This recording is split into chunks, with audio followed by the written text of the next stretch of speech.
Okay class, look at our next question.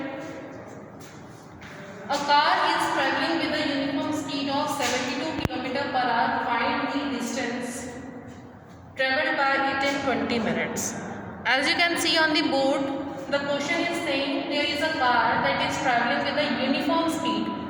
First of all, we must know what is uniform speed. अब sir uniform speed क्या होती है? As I told you earlier, uniform का मतलब होता है same. ठीक है. If a body or an object travel equal distance in equal intervals of time, then you can say that it is possessing uniform motion or uniform speed. ठीक. तो यानी कि जो कार है वो सेम स्पीड के साथ चल रही है. कितनी है उसकी speed? That is 72 kilometre per hour. What we have to find is that we have to find the distance traveled by it in 20 minutes. हमें फाइंड आउट करना है कि 20 मिनट्स में वो कितना डिस्टेंस ट्रेवल करेगी. कौन? कार.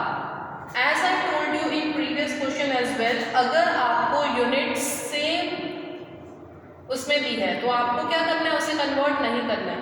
लेकिन यहाँ पर आप देख रहे हैं स्पीड किसमें दी है? 72 किलोमीटर पर आवर में. और टाइम किसमें दिया है? मिनट्स में दिया है. वो आवर में नहीं दिया है. अगर टाइम भी आवर में दिया होता तो हमें उसे कन्वर्ट करने की जरूरत नहीं होती. बट आपको स्पीड दी है 72 किलोमीटर पर आवर और टाइम दिया है 20 मिनट्स. अगर 20 मिनट्स की जगह 20 सेकेंड भी दिया होता तब भी हमें कन्वर्ट करने की उसे ज़रूरत होती. लेकिन लास्ट क्वेश्चन में क्या था? जो स्पीड थी वो किलोमीटर पर आवर में दी थी और टाइम था वो भी आवर में दिया, तो इसलिए हमें कन्वर्ट करने की ज़रूरत नहीं पड़ी. So first of all we will write down in solution what is being given to us. हमें क्या क्या दिया हुआ है? That is speed of car, जिसे हम डिनोट करते हैं v से. कितना गिवन है? 72 किलोमीटर पर आवर. ठीक. अब किलोमीटर पर आवर को मैंने किस में कन्वर्ट किया है? मीटर पर सेकंड में. आप सब बस याद रख लीजिए इसे कि जब भी किलोमीटर पर आवर को मीटर पर सेकंड में कन्वर्ट करना होता है तो उसे हम मल्टीप्लाई करते हैं 5/18 से. और अगर मीटर पर सेकेंड को किलोमीटर पर आवर में कन्वर्ट करना हो तो 18/5 हो जाएगा, मतलब जस्ट उल्टा हो जाएगा. तो 72 मल्टीप्लाई बाय 5/18. आपको पता है 18 के टेबल में 72 कितने जा आता है? 4 जा आता है. As you can see on the board आपका लिखा है 72 multiply by 5/18. So here you can write what? 18 4 जा 72. Then you will multiply this 4 by 5. You will get the answer what? 20 meter per second. तो जो आपकी स्पीड है वो कितनी आ गई? 20 मीटर पर सेकेंड आ गई. Time is what? Time is given 20 minutes. So that you know 1 minute is equals to 60 seconds. तो 20 minutes में कितना होगा? What you will do? You will convert 20 into 60. 20 into 60 is equals to 1200 second. अगर आप 20 को 60 से multiply करेंगे तो आपका आंसर आ जाएगा 1200 सेकेंड. और स्पीड तो आपकी ऑलरेडी मीटर पर सेकेंड में आ ही गई, जैसे कि आप देख सकते हैं 20 metre per second. Now what you have to do? You have to find the distance. Distance is what? Speed into time. कैसे आया speed into time? We know speed is equals to distance upon time. तो distance कितना आ जाएगा? Speed multiply by time. Speed आ गई हमारी 20, time आ गया 1200. We multiplied 20 by 1200. What we will get? 12 to the 24 और 3 zeros जो है वो as it is आ जाएंगे. ठीक. What is our answer?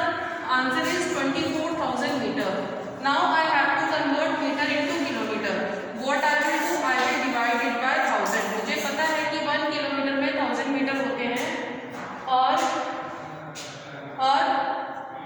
1 metre में कितने किलोमीटर होते हैं? 1/1000. सो 24,000 को मैं 1000 से मल्टीप्लाई करूंगी, that is 24 kilometre. Answer is what? 24 kilometre is my answer as you can see on the board. वही हमें फाइंड करना था. We had to find the distance travelled by the car in 20 minutes. तो 20 minutes में कितना distance रह गया उसने? 24 kilometre. Okay class, look at our next question now. Next question is saying a body travels at a uniform speed of 20 meter per second. ठीक. Find the distance traveled by a body in 10 seconds. Question is saying कि आपकी एक body है, एक vehicle है, whatever you can assume it, that is moving with a uniform speed of 20 metre per second. इस बार जो आपकी स्पीड की यूनिट है वो ऐसा यूनिट ही दे रखी है। ऐसा यूनिट कितना होता है? Metre per second. What you have to find? You have to find the distance traveled by a body in 10 second. कि 10 सेकेंड में वो आपकी जो व्हीकल है या बॉडी है या ऑब्जेक्ट है, whatever you are assuming, वो कितना डिस्टेंस ट्रेवल कर रही है। इन द सेम वे आपको क्या करना है, सॉल्यूशन में गिवन लिखना है। गिवन क्या है आपको? स्पीड गिवन है, that is 20 metre per second. Time भी गिवन है 10 second. What you have to find? You have to find distance. Distance का फॉर्मूला क्या होता है? Speed multiply by time.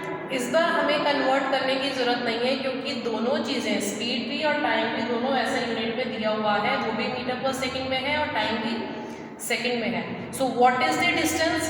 Distance is equals to speed into time. We have put the value of speed, that is 20 metre per second, time is 10 second.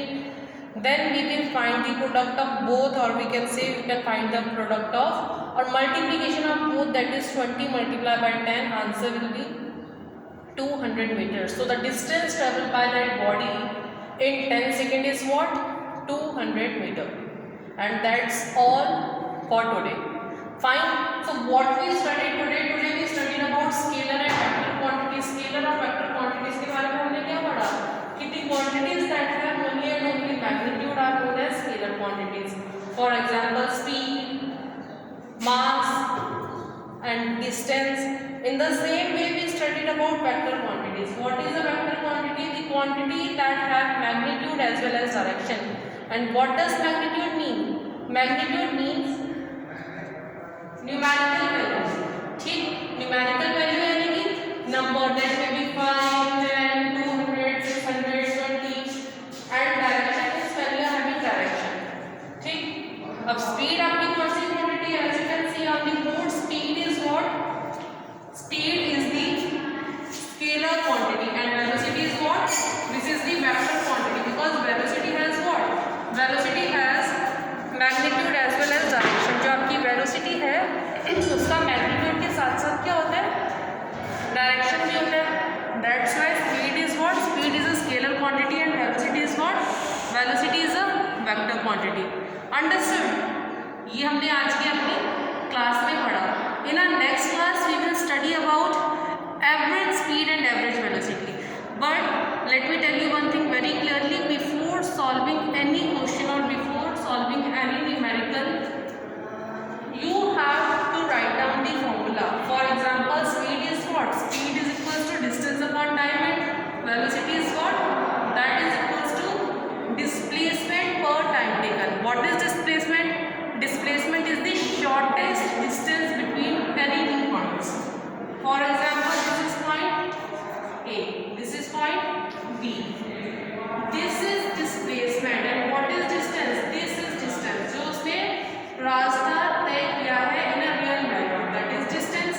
लेकिन displacement is the shortest path, or you can say shortest distance between any two points. Displacement is a vector quantity because it has direction. But distance is what? Distance is a scalar quantity. Got it? So that's all for today. I hope you all understood the numericals, the way we have to put the values in numericals. And in our next class we will study about average speed, average velocity, and many more things. Okay? Take care. Thank you so much.